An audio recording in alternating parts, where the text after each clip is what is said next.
আসসালামু আলাইকুম। Casual cooking পক্ষ থেকে আপনাদের সবাইকে স্বাগতম। আজ আমি আপনাদের 5 মিনিটে ভুড়ি বা বট পরিষ্কার করে দেখিয়ে দেবো। সহজে আপনারা পরিষ্কার করে নিতে পারবেন। আমি এখানে একটা পাতলে পানি নিয়েছি আর দিয়ে দিচ্ছি লেবু।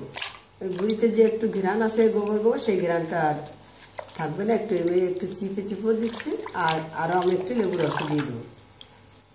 আমি এখানে নিয়েছি পান খাওয়ার চুন 250 গ্রাম। 250 গ্রাম চুন নিয়েছি। যদি বেশি অনেক বড় ভুড়ি হয় তাহলে আপনারা পুরো 250 গ্রাম দিয়ে দেবেন, তাহলে ভালো পরিষ্কার হবে। আর আমি নিয়েছি মিডিয়াম সাইজের একটা গরুর ভুড়ি, আমি দিয়ে দিচ্ছি 1 চামচ, গোল চামচের 1 চামচ দিয়ে দিলাম। এবার আমি হাত দিয়ে ভালোভাবে একটু গুলে নিচ্ছি চুন। আমি এবার একটা একটা করে ভুড়ি দিয়ে দিচ্ছি। আমি একটু মিডিয়াম সাইজ করে কেটে নিয়েছি। এই যে কালো পাশটা, এই কালো পাশটা চুনের ভিতরে ডুবিয়ে দিতে হবে। এইভাবে 5 মিনিট রেখে দিতে হবে। আমি একটু লেবু পানিও দিয়ে দিলাম, 1 টেবিল চামচের মতো লেবু। এবার আমি 5 মিনিট পরে উঠিয়ে নিলাম। এবার এক হাত দিয়ে চেপে ধরে তারপরে এইভাবে আপনি একটু কাখা দিলে দেখেন কি সুন্দর পরিষ্কার হয়েছে, অনায়াসে পরিষ্কার হয়ে যাবে। আমি আরও একটা নিয়ে নিয়েছি। এখন শুধু আপনারা পাতিল থেকে এইভাবে ভিজিয়ে রেখে শুধু পাতিল থেকে উঠাবেন আর এইভাবে পরিষ্কার করে নেবেন। দেখেন এটা কত পাল্লা, তারপরে কিন্তু দেখেন অনায়াসে উঠে যাচ্ছে।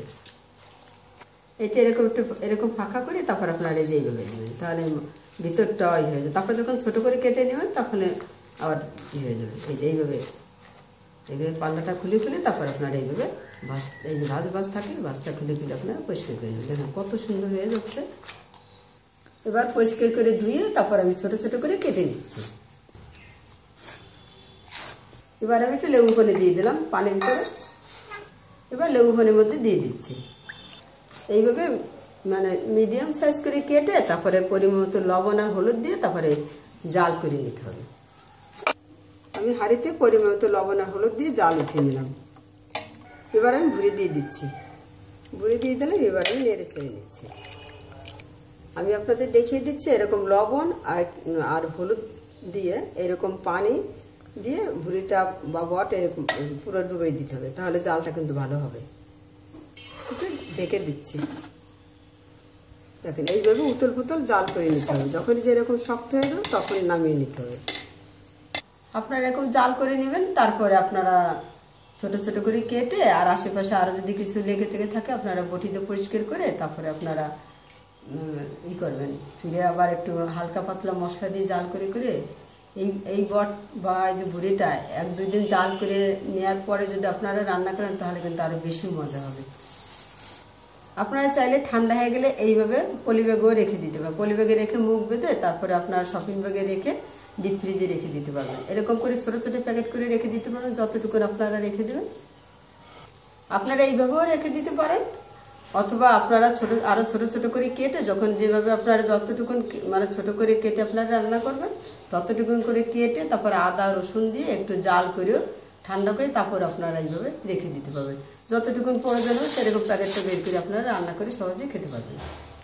দেখেন কত সহজেই ভুড়ি বা বট পরিষ্কার হয়ে গেল। আপনারা এই চুনটা আপনারা পরিমাণ মতো দিবেন। ভুড়ি বা বট বুঝে আপনারা চুনটা দেবেন। এই চুনেই কিন্তু ভুড়ি বা বট পরিষ্কার করে। তাই আপনারা যদি অনেক বড় হয় বেশি হয় তাহলে আপনারা চুনির পরিমাণটা বাড়িয়ে দেবেন, আর যদি ছোট হয় তাহলে আপনারা চুনির পরিমাণটা কমিয়ে দেবেন। তাহলে আপনারা সহজেই 5 মিনিটে ভুড়ি পরিষ্কার করে নিতে পারবেন। হয়ে গেল ভুড়ি বা বট পরিষ্কার। সহজেই পরিষ্কার করে নিলাম ভুড়ি বা বট। ভিডিওটি দেখার জন্য আপনাদের সবাইকে ধন্যবাদ। ভালো থাকুন, সুস্থ থাকুন। আল্লাহ হাফেজ।